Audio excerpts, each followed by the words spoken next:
Welcome viewers, you are about to hear a captivating tale written and narrated by me, Vincent Gray, exclusively for the Detective Chronicles channel. In a forgotten manor hidden deep within the mist-covered hills of Sussex, a long-buried secret begins to unravel. Don't forget to subscribe. Vincent Gray, Sherlock Holmes, the shadow that didn't belong. The wind howled across the desolate hills of Sussex, carrying with it the scent of damp earth and the promise of an impending storm. The Blackbriar Estate, shrouded in an oppressive blanket of fog, loomed ahead, its towering stone walls an eerie silhouette against the grey sky. It had stood for centuries, a relic of a bygone age, and yet there was a sense that it had seen far too much to be a mere house, more a prison, perhaps, or a tomb for the secrets it held within its creaking walls. Dr. John Watson, walking a few paces behind Sherlock Holmes, could not suppress a shiver as they approached the front gate. The air was thick with unease, the kind that only the most weathered of detectives could shrug off with an impassive glance. "Quite the ominous place, wouldn't you say, Holmes?" Watson remarked, his voice tinged with uncertainty. His hand instinctively tightened around the medical bag at his side, as if seeking comfort from its familiarity. "What exactly are we here for? A ghost story, or something more tangible?" Holmes, his tall frame slender against the backdrop of the estate, did not respond immediately. His sharp eyes, keen even in the gloom, took in every detail: the rusted gate, the overgrown ivy creeping up the walls, the window panes streaked with years of dust and neglect.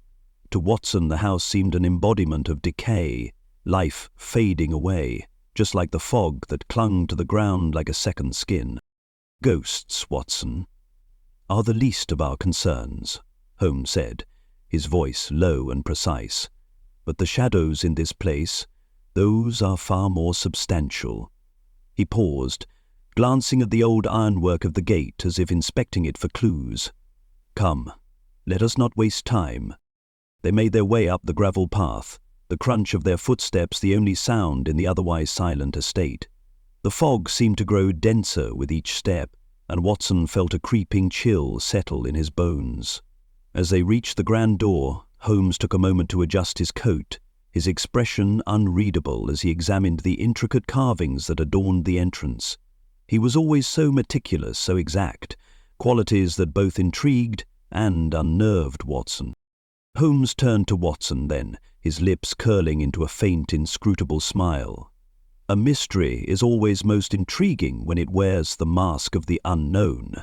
We are not here simply because the estate is old or decaying, my friend. There is something far more unsettling happening inside." His eyes gleamed, a hint of excitement flickering behind their usual aloofness. "And we, Watson, are to find it." With that, Holmes stepped forward, pushing open the door with a creak that echoed like a warning through the vast, darkened hallway. The musty air that greeted them was thick with the scent of aged wood and the faintest trace of something bitter. As they entered, Watson felt the sensation of being watched, though no one was there to meet them. A housekeeper, old and frail-looking, appeared at the end of the hall. Her eyes darted nervously, and she stiffened at the sight of Holmes, as though dreading the inevitable encounter. "Mr. Holmes." "Dr. Watson," she greeted them, her voice trembling. I'm afraid it's not safe here. There's something unnatural.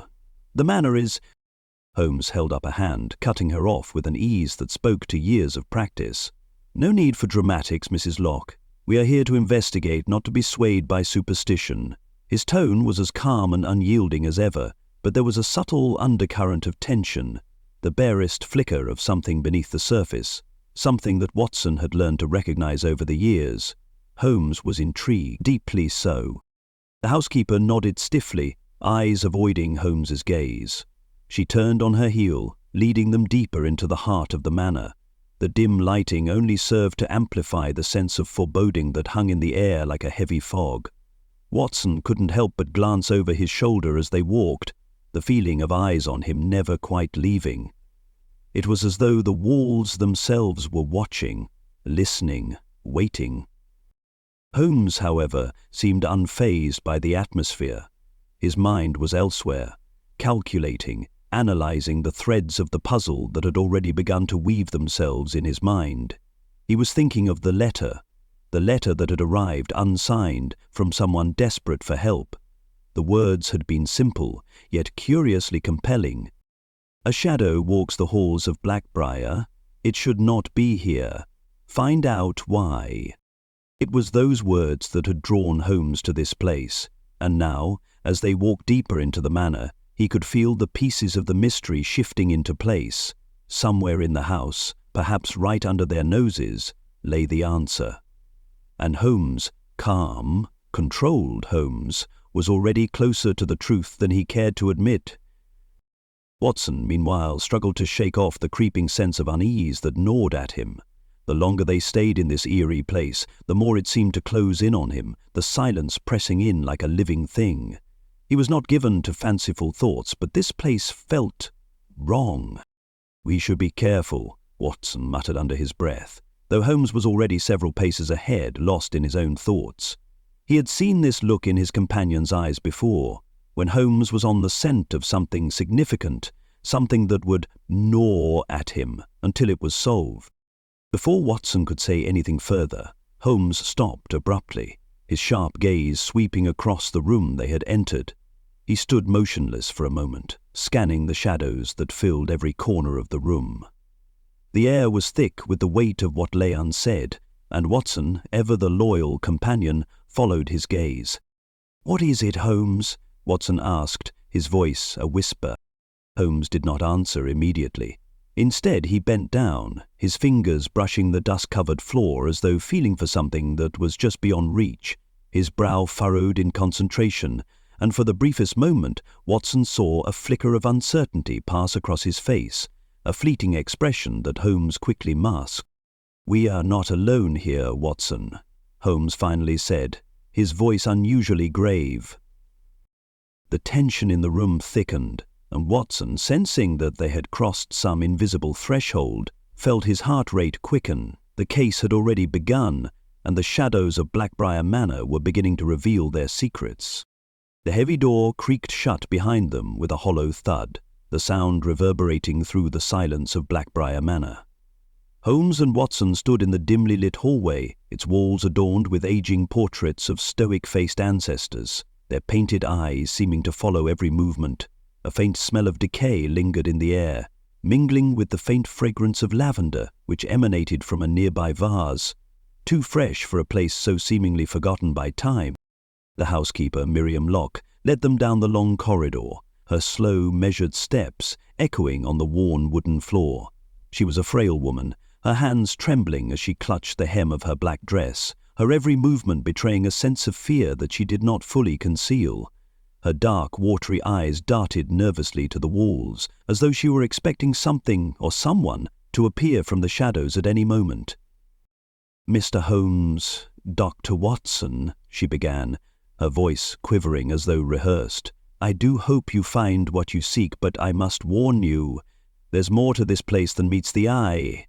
She glanced over her shoulder at them, her face pale, lips pursed in a thin line. "It's not just the house, it's the people. They're different here." Holmes did not respond immediately. His sharp eyes flicked over the details of the manor with clinical precision, noticing the thick layer of dust on the furniture, the neglected corners and the subtle tension in Miriam's voice. His mind was already piecing together the first clues, his senses acutely aware of the slightest change in the atmosphere. He could almost hear the house whispering its secrets. "You've said enough, Mrs. Locke," Holmes finally replied, his tone sharp, dismissive of her cryptic warnings.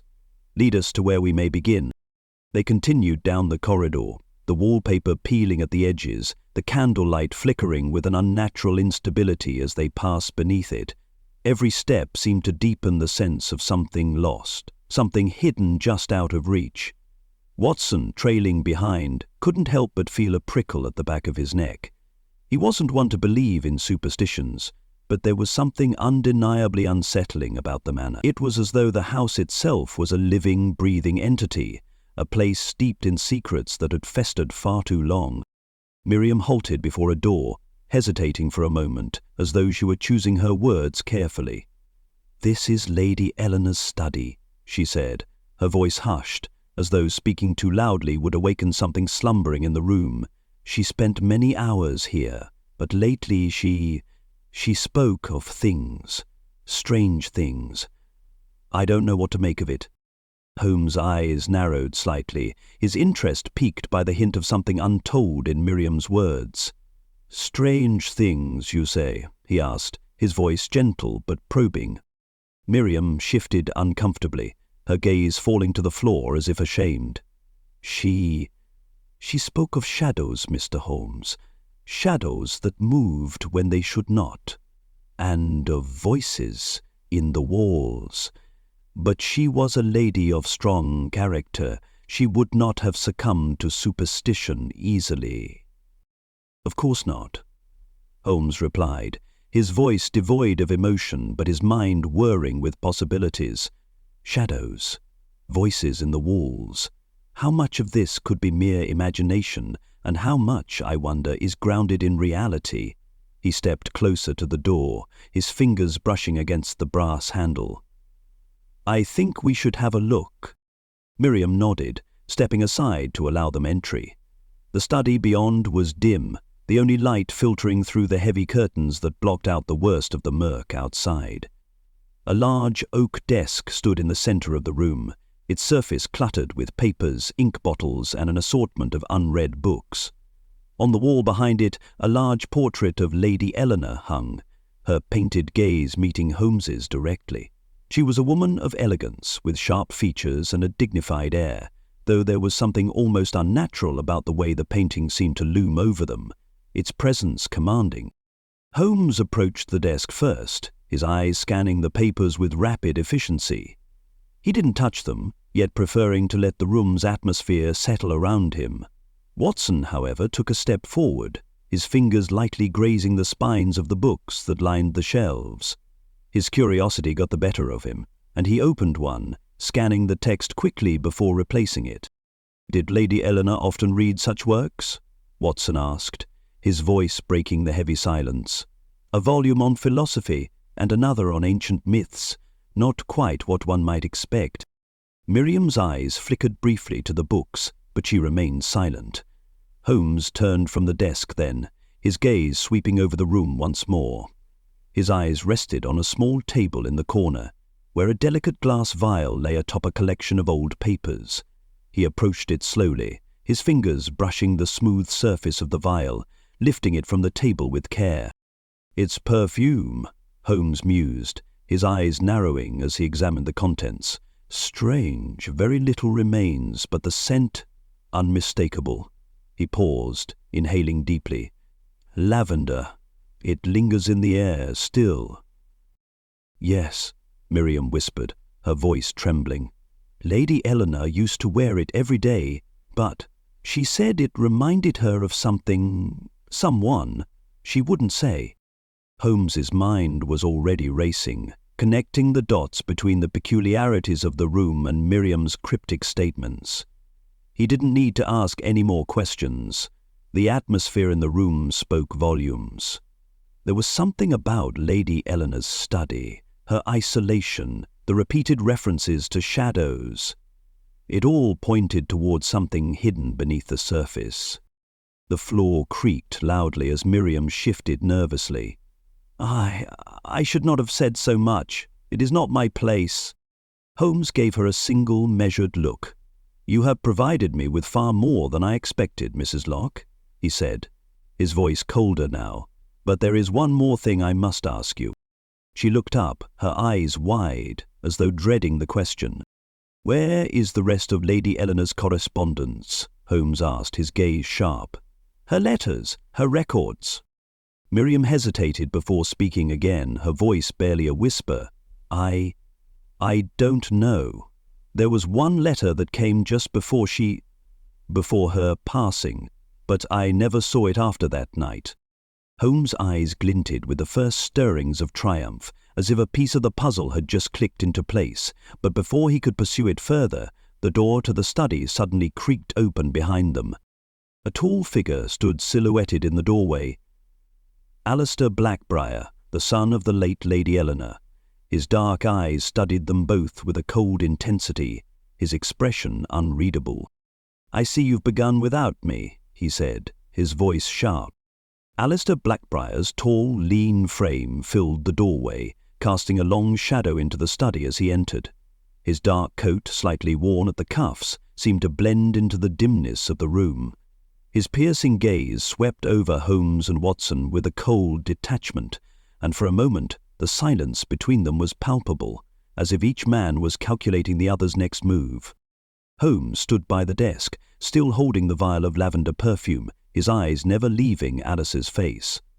"Ah, Mr. Blackbriar," Holmes said, his tone as smooth and controlled as ever.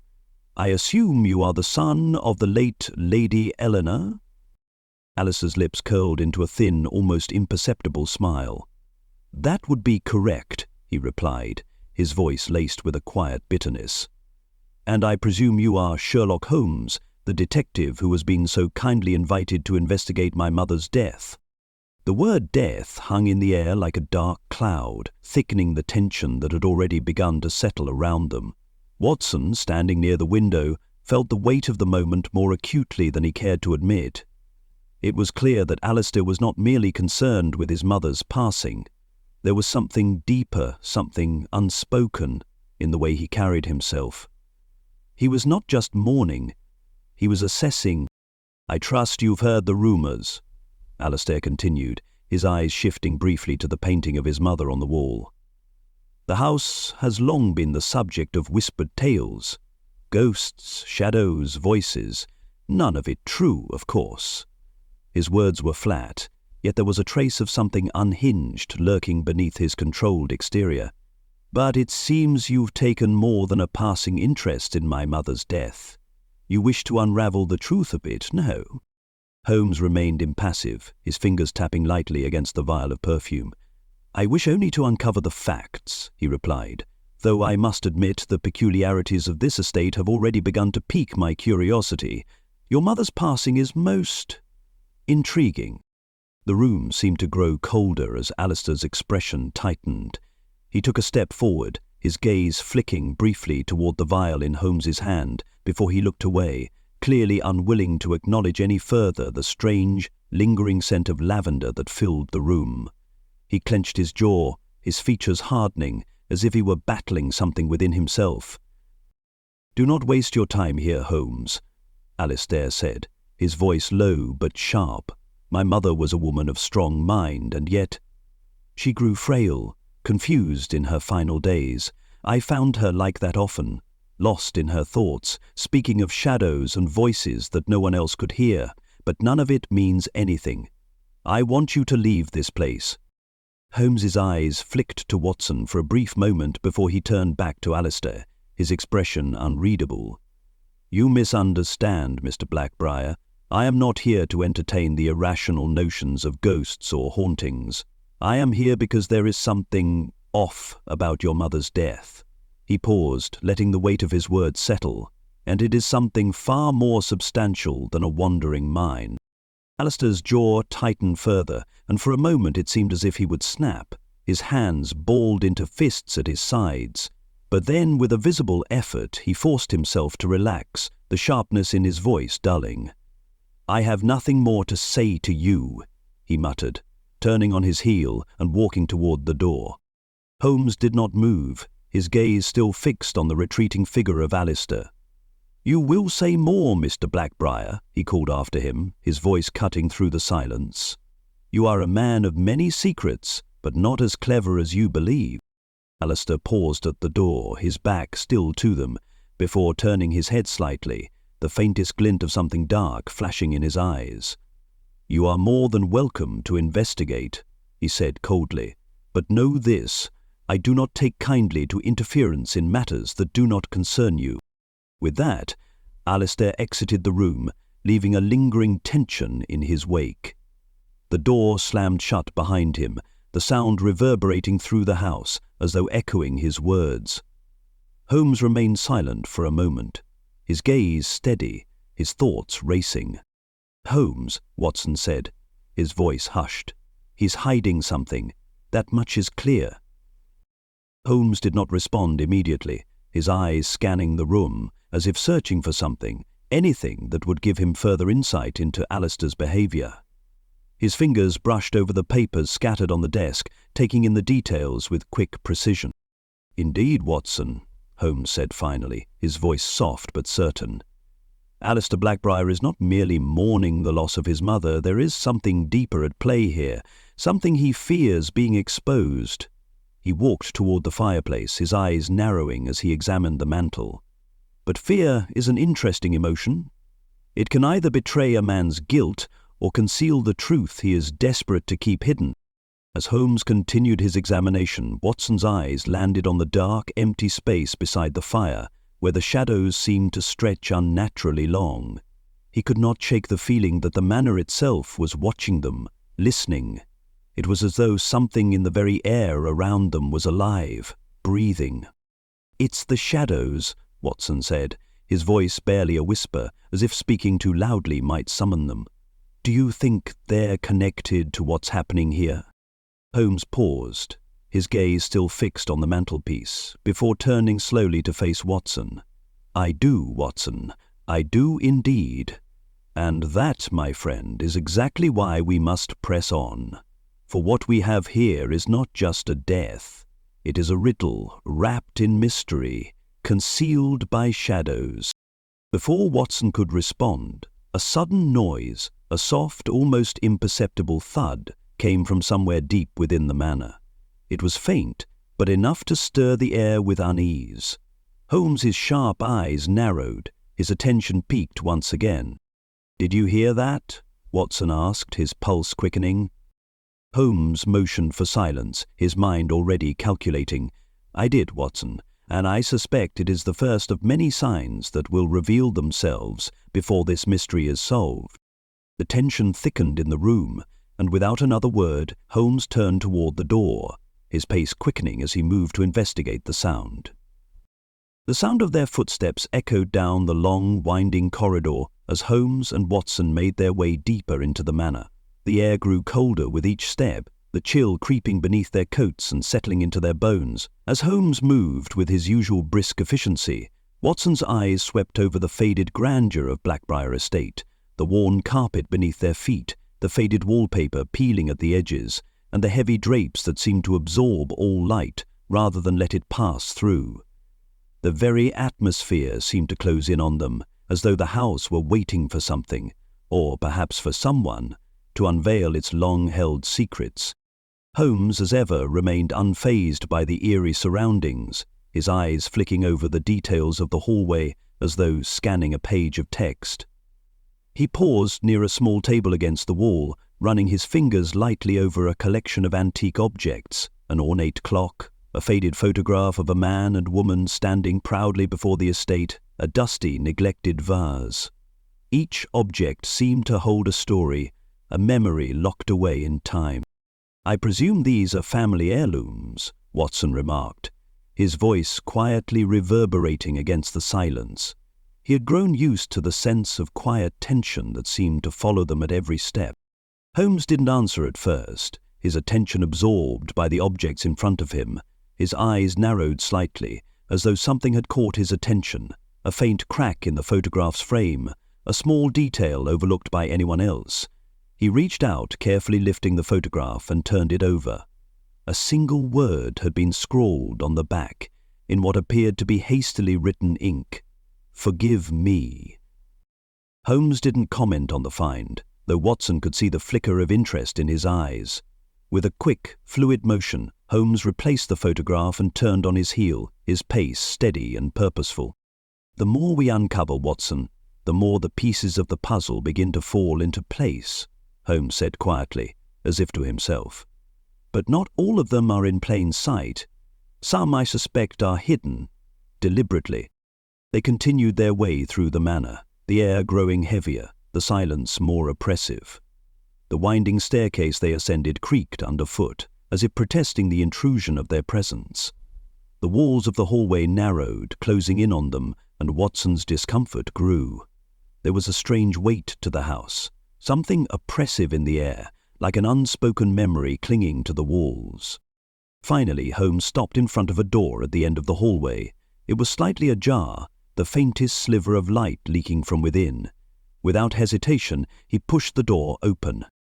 The room beyond was smaller, dimly lit by the flickering light of a single candle that stood on the mantelpiece.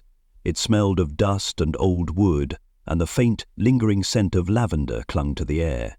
A large bed draped with heavy curtains sat against one wall, its sheets in disarray. The room, though small, was well appointed, but there was something unsettling about the way it was arranged, as though it had not been touched in days, perhaps weeks. Holmes crossed the room, his gaze sweeping over the furniture and the floor. His eyes rested on a small table by the window, upon which lay an assortment of letters and papers. Without hesitation, he moved toward it, sifting through the papers with swift, practiced movements. Watson stood back, watching as Holmes methodically scanned each sheet. "There's something off about this," Holmes muttered under his breath, his brow furrowing slightly. He picked up a letter, scanning its contents, before turning it over in his hands.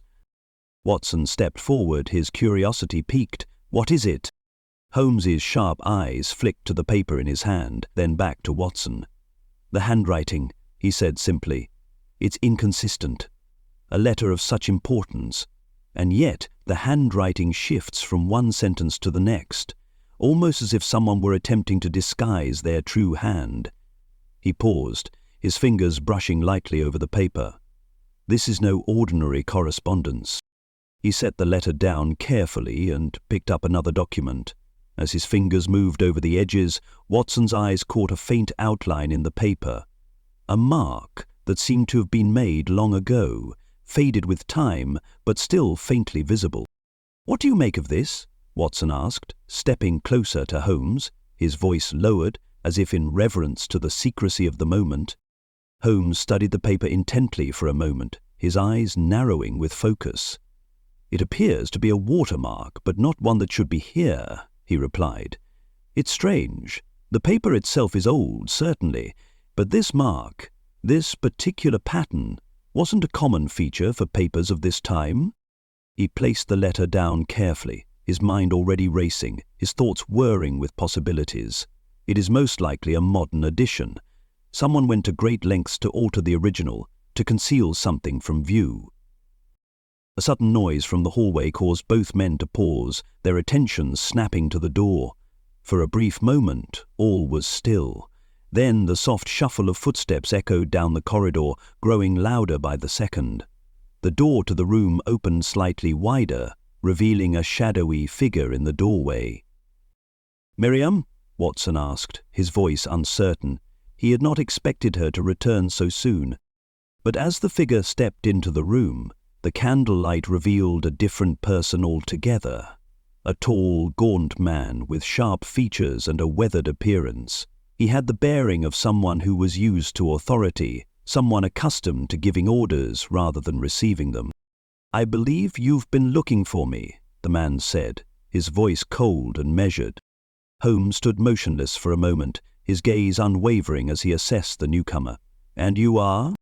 The man smirked slightly, his lips curling into a thin, unsettling smile.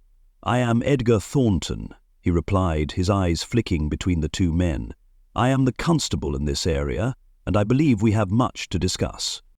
The room felt unnervingly silent as Edgar Thornton, the local constable, stepped further into the study. He stood in the doorway with an air of self-assurance, his thin lips curling into a faint, knowing smile. His dark eyes, however, held something more, a hint of wariness, of knowing something he wasn't yet ready to share. It was the look of a man who had seen more than he cared to, who was accustomed to keeping his secrets locked tight. Holmes regarded him coolly, his posture unchanged, but there was a sharpness in his eyes that suggested he was already working through a series of deductions. Watson, though more cautious by nature, found himself intrigued by the sudden appearance of the constable. Everything about this case felt like a puzzle, and now it seemed that Edgar Thornton might just be another piece, whether he knew it or not. "Mr. Thornton," Holmes said after a moment, his voice calm but firm, "to what do we owe the pleasure?" Edgar's smile widened, but it was a smile that didn't quite reach his eyes. He glanced around the room, his gaze briefly landing on the papers scattered across the desk, the lavender-scented air, and then, finally, on the two men standing at the heart of the room. "I heard that you'd arrived, Mr. Holmes," he said, his voice low but with a slight edge to it, "and I thought I'd offer my assistance in any way I could." Watson could feel the tension rising in the room. The constable's presence was like a spark, and something in the air seemed to hum with the promise of conflict. There was no mistaking it. Edgar Thornton was not here merely to assist. He was here to interrogate, to assess Holmes and Watson, perhaps to see what they were truly up to in this crumbling old manor. "How thoughtful of you," Watson remarked, his voice neutral, though his eyes did not entirely trust the constable. "But I wonder, what precisely do you believe you can assist us with, Mr. Thornton? It appears the death of Lady Eleanor has already been explained away as natural causes," Thornton interjected smoothly, his gaze shifting to Watson. "I'm well aware of your thoughts, Dr. Watson, but there are things about this estate, about this family, that you may not understand. Things I've seen, things I've learned." He glanced sideways at Holmes, as if testing whether the great detective would take the bait. Holmes's expression remained unreadable. "I understand more than you realize, Mr. Thornton," he replied. "What exactly is it that you've seen, and what, may I ask, is your connection to the Blackbriar family?" Thornton stiffened at the directness of the question, though he quickly regained his composure. "I've been the constable in this area for years, Mr. Holmes. I've watched over this estate, made sure no one trespassed, and handled a few minor issues along the way. The Blackbriars have never been an ordinary family, and as for my connection, I've known them for decades. I'm acquainted with some of their more private affairs." His voice dropped to a whisper as he stepped closer. "Things that could ruin them all, should they come to light." A chill ran down Watson's spine as Thornton's words hung in the air. The implications were heavy, like a storm cloud just before the thunder struck. Holmes, ever composed, leaned forward slightly, his eyes narrowing. "And yet," Holmes began, his voice calm but intense, "you haven't seen fit to reveal these things to the authorities before now. Why is that?" Thornton hesitated for a moment, his eyes flickering with something unreadable before he spoke again, his voice tinged with a hint of defensiveness. "Some things are better left in the dark, Mr. Holmes. Some truths can be far too dangerous. You, of all people, should understand that." Holmes didn't respond immediately, his gaze steady as he examined the constable. There was something off about his demeanor, a tension that suggested he knew far more than he was willing to admit. But as always, Holmes held his cards close, revealing nothing more than the calculated, unwavering focus that had earned him his reputation. "Perhaps you're right, Mr. Thornton," Holmes said, standing up from his chair. "Some truths are indeed dangerous, but I'll be the judge of which ones are worth uncovering." The constable's gaze hardened at that, his eyes narrowing just a fraction. "Be careful, Mr. Holmes," he said quietly, his voice suddenly low and threatening. "There are things in this house that you may not want to find. There are people here. People who would do anything to keep the past buried." Watson noticed the subtle shift in Thornton's demeanor, the barely perceptible tightening of his jaw. It was as if he were both warning them and at the same time testing them. And then, just as suddenly as it had appeared, the tension seemed to dissipate. Thornton straightened up, the faintest trace of a smile returning to his face. "I'm sure you'll figure it out, Holmes," Thornton said, his tone returning to its usual smoothness. "But just remember, some doors, once opened, can never be closed again." With that, he turned on his heel and left the room as quietly as he had entered, his footsteps fading down the hallway. For a long moment, Holmes stood still, his gaze fixed on the door through which the constable had just passed. Watson watched him closely, sensing the swirling thoughts in his companion's mind. There was more to Thornton than met the eye, and the cryptic warning left a sour taste in Watson's mouth. It wasn't just the man's words, it was the way he spoke them. as though he were guarding something far darker than mere secrets. "Holmes," Watson said, breaking the silence, "what do you make of him?" Holmes's eyes, usually so sharp and unyielding, seemed distant for a moment as he pondered Thornton's visit. Then, with a small, almost imperceptible sigh, Holmes turned to face his companion. "He's hiding something, Watson," Holmes said quietly, "and whatever it is, it has everything to do with the Blackbriar's history. But it's not just him. There's a deeper, more dangerous web here, one that even he is tangled in." Watson frowned, the weight of Holmes's words settling heavily in his chest. He had known that this case was more than it appeared, but Thornton's cryptic warning only added another layer of complexity to the already twisted puzzle. "We need to dig deeper," Holmes continued, his voice firm. "The more we learn, the clearer it will become. But first, we must speak with the others, the Blackbriars themselves." As the door to the study creaked open once again, both men turned their attention to the new arrival, none other than Miriam Locke, the housekeeper. Her face was pale, her hands wringing nervously in front of her. "I'm sorry to interrupt," she stammered, stepping into the room, "but there's something you need to see. It's about Lady Eleanor." Miriam Locke stepped into the study, her frail form trembling slightly beneath the weight of something unspoken. The moment she crossed the threshold, the room seemed to grow even colder, the dim light flickering as if in response to the intensity of the moment. She was clearly unsettled, her eyes darting nervously between Holmes and Watson, her fingers twisting the hem of her apron. "Forgive me, Mr. Holmes," Miriam began, her voice trembling, "but there's something I must show you. Something you need to see."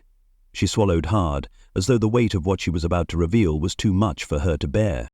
Holmes, ever the professional, regarded her with the same cool demeanor he always carried, though Watson could see the faintest flicker of curiosity in his eyes. "What is it, Mrs. Locke?" he asked, his tone calm but laced with authority. "What is it that you've discovered?"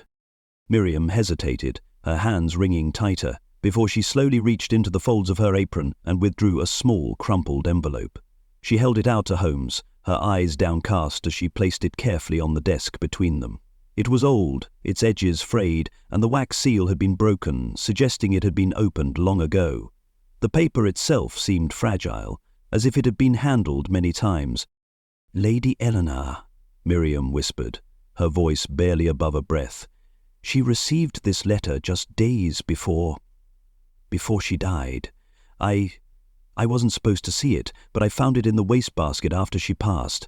She must have been trying to dispose of it, but it didn't quite make it."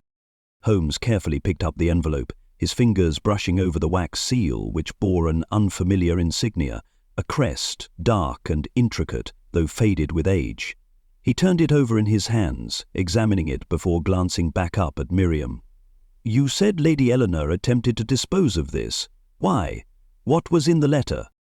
Miriam's eyes flickered with a mix of fear and uncertainty. "I don't know," she replied quickly. "I never read it. But I know that she was upset after receiving it. She seemed frightened. She left the letter here on her desk, but she never spoke of it to anyone. I thought, perhaps it was just something personal." Holmes's eyes darkened as he examined the envelope, his mind already calculating the implications. "What is it, exactly, that you're afraid of, Mrs. Locke?" he asked sharply, though his voice remained calm. She flinched at the question, her hands shaking as she took a step back. "It's not that, Mr. Holmes, it's just Lady Eleanor's distress. She was never the sort to show fear. She was always strong, always composed. But this letter, it shook her. I could see it in her eyes. There was something in it, something that made her lose that composure. I don't know what it said, but I know it wasn't good." Holmes set the letter down slowly, his gaze now fixed on Miriam. "And you did not think to tell anyone about this? You didn't think it important?" Miriam's face reddened with shame. "I didn't think it was my place," she whispered. "And then, well, everything happened so quickly, I never had the chance." Her voice cracked slightly, and she wiped her eyes with the back of her hand. "But now, I think it might be the key to understanding what happened to her." Holmes nodded thoughtfully, his mind already at work. He gestured for Miriam to step aside as he reached for the letter again, carefully breaking the seal and unfolding the fragile paper. The letter, written in a flowing script, was dated just days before Lady Eleanor's death. It was brief, the ink slightly smeared in places as though the writer had been in a hurry. "To the Lady of Blackbriar Eleanor," Holmes began aloud, reading the words silently before speaking them. "You will find that your secrets will no longer be kept in the shadows. It is time for you to face the consequences of your actions. What you have concealed for so long will be revealed, and you will be held accountable for it." Holmes paused, his brow furrowing as he processed the words. The letter was a warning, a threat, but there was something deeper, something more personal about it. It was clear that Lady Eleanor had been hiding something from her past that had now caught up with her. "This letter," Holmes said slowly, his voice heavy with meaning, "wasn't just about a simple family matter. This was a message, one meant to strike fear into her heart. Whoever wrote this knew her secrets, and they knew exactly how to make her fear for her life." He looked up at Miriam, his eyes narrowing slightly. Who would want to expose her in such a way? Miriam's face was pale as she struggled to speak. I don't know, but I remember her mentioning someone from her past, a name that she never wanted to say aloud. It was a man, I think, but she never told me more. She would become so distressed whenever I asked. I don't even know if it was related to this, but the way she spoke of him, there was so much fear. Holmes's mind whirred as he pieced together the details. "A man," he repeated softly, his eyes narrowing in thought. "Someone from her past. Someone who had the power to cause her this much distress. Someone who knew of her secrets." Watson stepped closer, his brow furrowing as he joined the conversation. "You're suggesting that Lady Eleanor's death was not simply a natural occurrence," he said, his voice low with the realization of where Holmes's deductions were leading. Holmes gave a small, measured nod. "Indeed. This letter suggests that Lady Eleanor was not just a victim of her own fragile health. No, Watson, she was being threatened by someone she feared more than death itself. And it's clear now that this person may be the key to her untimely demise." The weight of the revelation hung in the air, and the room seemed to grow even colder, the shadows lengthening at the edges of the walls. Holmes stood still for a moment, his eyes scanning the room, as though expecting the culprit to reveal themselves from the darkness. Then, with a small but decisive gesture, Holmes turned to Miriam. "You must tell me everything you know about this man, Mrs. Locke. Everything, even the smallest detail, may prove invaluable." Miriam hesitated for a moment, clearly overwhelmed by the gravity of what was unfolding. Her eyes darted nervously to the door, as if expecting someone to burst in at any moment. I can't say for certain, Mr. Holmes, but I remember her mentioning a name once, a name that sent a chill down my spine. She called him Reed. That's all I know." The moment Miriam left, the weight of her revelation lingered heavily in the air, like the remnants of a storm that had yet to pass. Holmes stood by the window, his figure partially obscured by the drapes that fluttered slightly in the breeze, his mind racing through the new pieces of the puzzle Miriam had just laid before him. The name Reed hung in his thoughts, elusive and cryptic, but undeniably significant. Watson, sensing the quiet shift in Holmes's demeanor, took a seat near the fireplace, leaning forward with a quiet intensity. He watched Holmes with a mixture of curiosity and concern, knowing that the detective's mind was already turning over possibilities, each one more intricate and complex than the last. "Holmes," Watson began, breaking the silence, "you seem far from surprised by Mrs. Locke's revelations. What are you thinking?" Holmes didn't turn immediately, his gaze still fixed on the shifting patterns of light outside the window. He was deep in thought, piecing together the various threads of the case. His fingers, still lightly holding the letter Miriam had given him, brushed over the surface absent-mindedly. "I am thinking, Watson, that we are closer than we realize," Holmes said slowly, his voice laced with a calm certainty. "Every new piece of information leads us further into the heart of this mystery, but what concerns me is that we have not yet uncovered the full truth." He turned then, his sharp eyes meeting Watson's. Lady Eleanor was not simply a victim of a natural death. She was a woman hiding something that might have been buried for years. But why now, Watson? Why would someone come after her at this moment, after all this time? Watson's brow furrowed as he considered the question. Perhaps the man she feared, the one she only referred to as Reed, had something to do with it? Someone from her past? A past she was determined to keep hidden? Holmes nodded, his fingers tapping rhythmically against the surface of the desk. Exactly. Reed is the key. But who is he? Why would Lady Eleanor have been so terrified of him, and what could he have known that made her afraid to speak of him, even to her closest confidant? Watson stood, pacing slowly as his thoughts aligned with Holmes's. There must be something significant in her past, something so terrible that she could not bear to face it. Perhaps it's tied to the estate itself, or to something that happened long before she came to live here. Holmes's expression remained impassive, but Watson could see the spark of realization flicker in his eyes. "Yes," Holmes said, as if the thought had just solidified. "It could very well be tied to the estate, to its history, its past occupants. The Blackbriar family has secrets, Watson, and I believe Lady Eleanor's death is the consequence of those secrets coming to light." Watson's pulse quickened as he listened to Holmes's deduction. "You're saying the family's history is what led to her death, but why now? Why after all these years?" Holmes's lips curled into a small, knowing smile. "That, Watson, is what we must uncover. But we have already established a few key facts. First, Lady Eleanor was in possession of information that could ruin the Blackbriars. Second, she was terrified of someone from her past, someone named Reed. Third, her health was declining, possibly exacerbated by stress. And lastly, we now know that this person, Reed, threatened her, presumably with information about her past." Holmes paused, his gaze drifting to the portrait of Lady Eleanor on the wall. Her painted eyes seemed to follow him as he continued.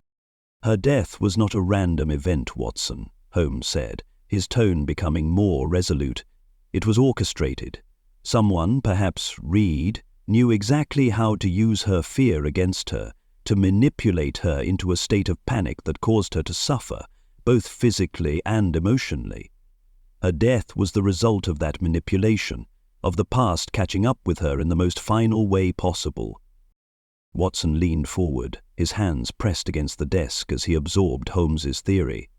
"But how do we prove it, Holmes? How do we track down this Reed, and how do we uncover what Lady Eleanor was so desperate to hide?" Holmes stood still for a moment, his gaze distant as he considered the next steps. The room was silent save for the soft rustle of the papers on the desk. Then, with a determined glint in his eyes, Holmes finally spoke. "We start with the family's history, Watson. We look into the connections between Lady Eleanor and the people she associated with, long before coming to Blackbriar. We trace Reed, whether that is his real name or not, and find out exactly what leverage he had over her. There are always clues hidden in plain sight. We simply need to look carefully." The detective's gaze returned to Watson, sharp and focused. "I'll need access to the estate's records, the financial dealings, the family's history, anything that could offer a clue as to why Lady Eleanor was so afraid. And I suspect, Watson, that we will need to confront the Blackbriars themselves.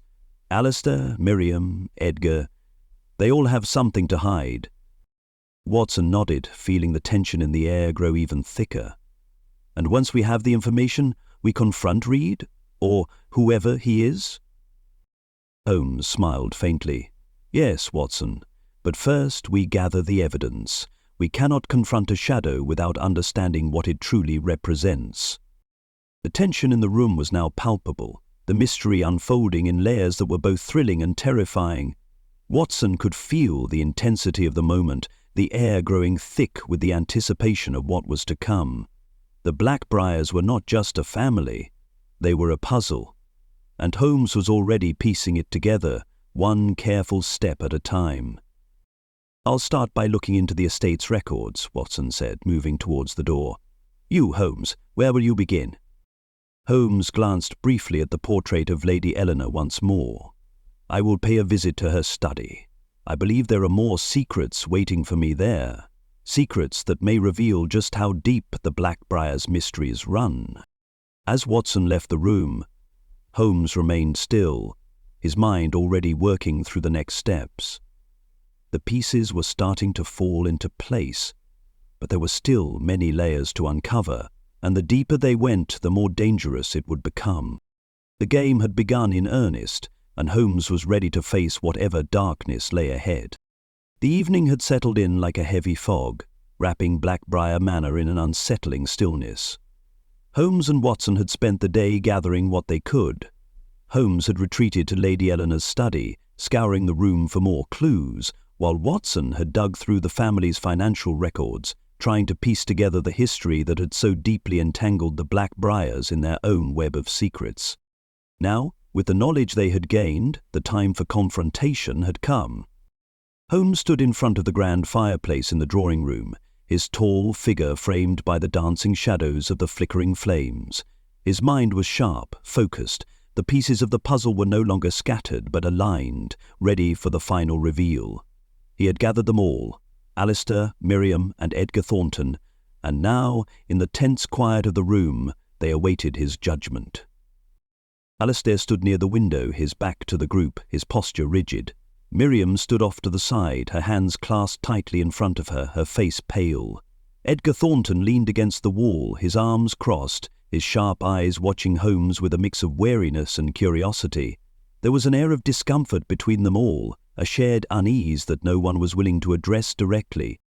Holmes glanced at each of them in turn, his gaze lingering on the letter Miriam had found, now placed on the desk before him, the letter that had led them here, the one that had opened the door to the truth.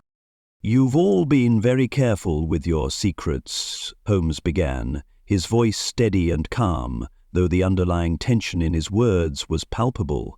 "But secrets have a way of revealing themselves when one looks closely enough." He stepped forward, placing his hands on the edge of the desk, his eyes never leaving the gathered group. The mystery of Lady Eleanor's death was not as simple as it first appeared. There was no natural decline in health, no sudden shock from the pressures of the estate.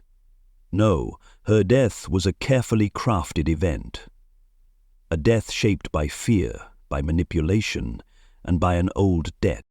Holmes paused, letting his words hang in the air, watching the subtle shifts in the faces of those present. Alistair's jaw clenched, his fingers tightening into fists at his sides. Miriam's eyes darted nervously between the detective and the others. Edgar Thornton's gaze, however, remained steady, though Holmes could see the faintest flicker of concern in his eyes. "What debt, Holmes?" Alistair asked, his voice low but carrying a note of anger. "What are you insinuating?"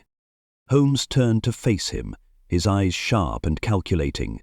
"You, Mr. Blackbriar, were too quick to dismiss your mother's fears.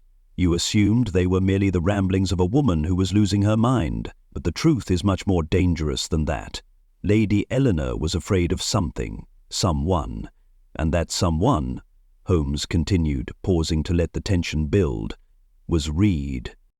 A gasp escaped Miriam, her face draining of colour. She looked away, her eyes brimming with something between fear and guilt. Alistair's gaze darkened, his features hardening as he crossed the room to stand in front of Holmes. "You're out of your depth, Holmes," Alistair spat. "Reed was nothing but a ghost from my mother's past, a past that I wish remained buried. You think you can simply uncover whatever hidden truths you desire? You have no idea what you're dealing with."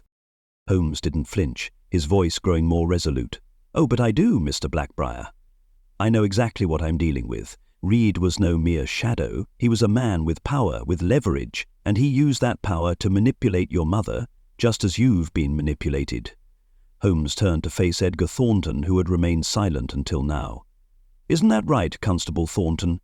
You knew Reed too, didn't you?" Edgar's eyes narrowed, but he remained still, his jaw tight. "I don't know what you think you've uncovered, Holmes, but it's not what you're imagining." Holmes smiled faintly, the corners of his lips curling in a manner that sent a chill through the room. "Oh, I think it's exactly what I'm imagining. You and Reed were more than acquaintances, weren't you, Mr. Thornton? You had an arrangement, a partnership of sorts. Your role was to keep the family in line, to protect the Blackbriars and their secrets, no matter the cost." Watson, who had been standing quietly to the side, stepped forward now, his voice laced with disbelief. "You were blackmailing them, Edgar. You were part of the conspiracy to keep Lady Eleanor's past hidden, just as you kept the Blackbriars' darkest secrets buried." For the first time, Edgar Thornton's carefully constructed mask of indifference cracked. His lips parted, but no words came out immediately. Instead, his eyes flicked toward Alistair, who stood motionless, his gaze unyielding. A silent understanding seemed to pass between them, a connection that spoke of long-held power and unspoken arrangements. "You think you know everything, Holmes," Thornton finally said, his voice cold and measured. "But you have no idea how far this goes. You're right about one thing. Reed had power, and he used it against Lady Eleanor. But you're wrong to assume that she was the only one at fault here." Holmes raised an eyebrow, intrigued. "Go on," he prompted, his voice low but sharp. Edgar's eyes narrowed as he took a step forward, his posture rigid. "Lady Eleanor wasn't the victim you think she was. She played her part in all of this, just like the rest of us. She wasn't some helpless woman being manipulated by Reed. She was complicit in her own downfall." Miriam let out a soft cry of protest, her hands trembling at her sides. "That's not true," she whispered, barely able to speak. "Lady Eleanor would never—" Holmes held up a hand, silencing her gently. His mind was already racing, the pieces of the puzzle clicking into place with startling clarity. The tension in the room thickened, and Holmes turned his full attention back to Edgar. "Complicit?" Holmes asked, his voice dangerously quiet. "In what, exactly?" Edgar's expression hardened, the shadows of the past finally spilling into the present. Lady Eleanor had made an agreement with Reed. They were connected, tied together by something neither of them could escape, something involving the Blackbriar fortune. And when it became clear that she couldn't honor that agreement anymore, she tried to break free. But Reed, he didn't allow that. He threatened to expose everything, the Blackbriar name, the inheritance, everything she'd worked to conceal. Holmes's eyes flashed with understanding.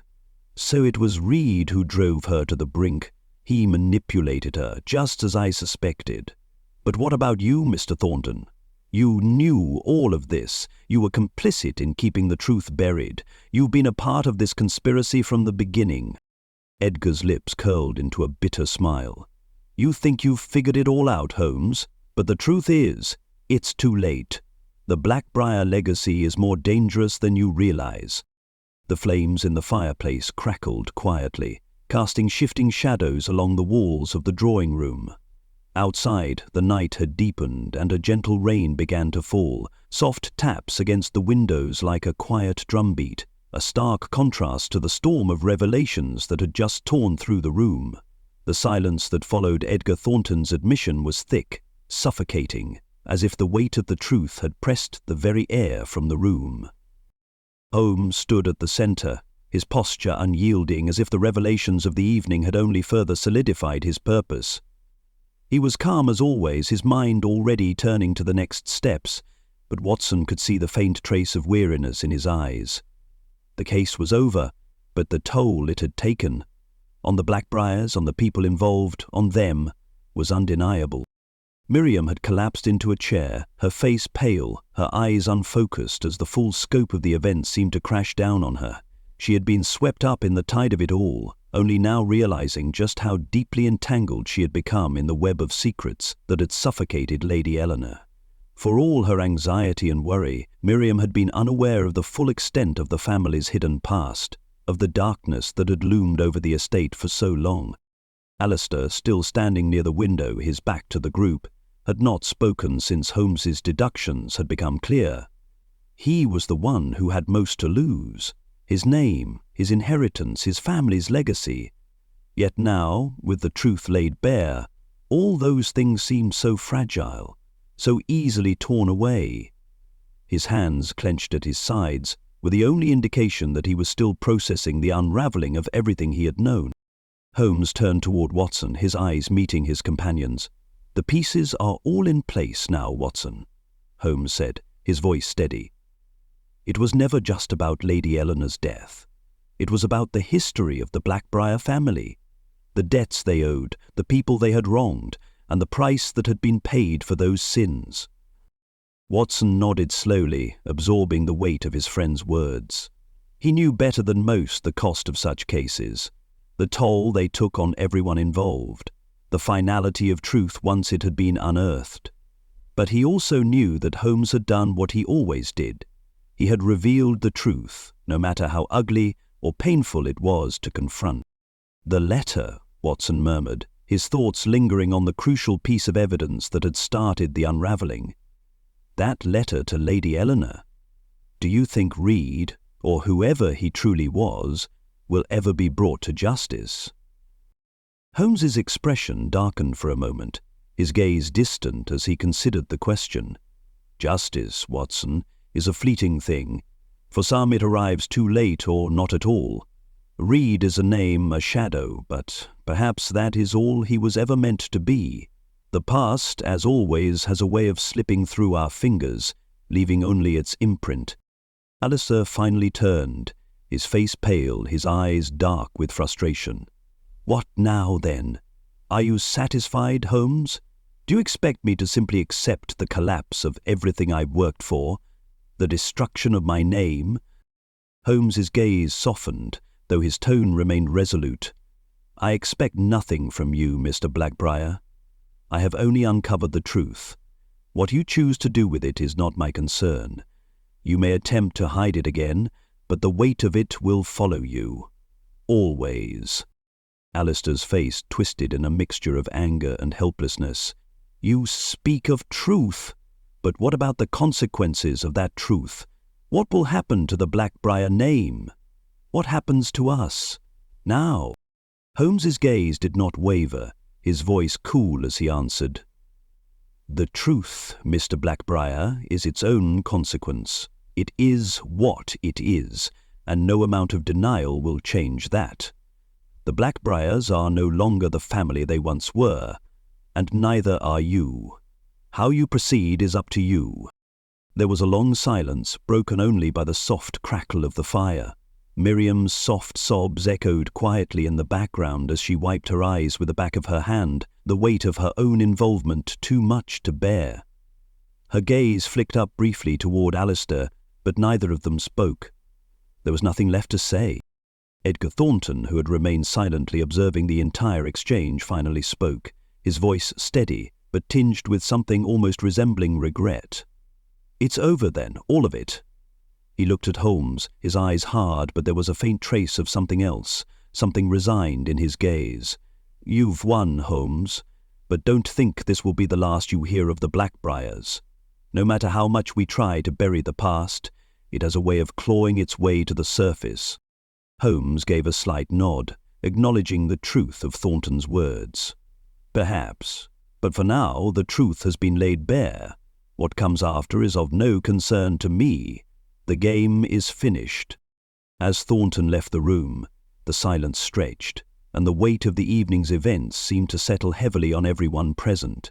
The truth had been uncovered, the mystery solved, but the damage had already been done.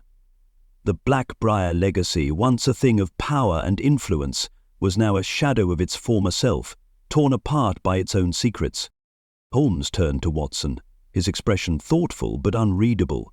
"In the end, Watson, it's not the family's name that matters, nor the fortune they amassed. It is the choices they made, the lives they affected, that linger, and sometimes the truth is the only way to free them from the chains they've bound themselves with." Watson stood beside his friend, watching the flickering flames as the shadows seemed to grow deeper in the corners of the room.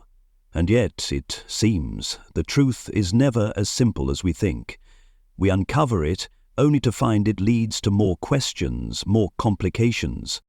Holmes smiled faintly, his eyes scanning the now empty room, the echoes of their conversation hanging in the air. That, Watson, is the nature of all great mysteries. We solve one, only to find another waiting. As the fire crackled softly, the two men stood together, the weight of the case lifting from their shoulders, but the questions, those would never truly end. The night outside pressed in against the manor's walls, and in the distance, the soft sound of the rain continued, as if the world itself was trying to wash away the sins of the past.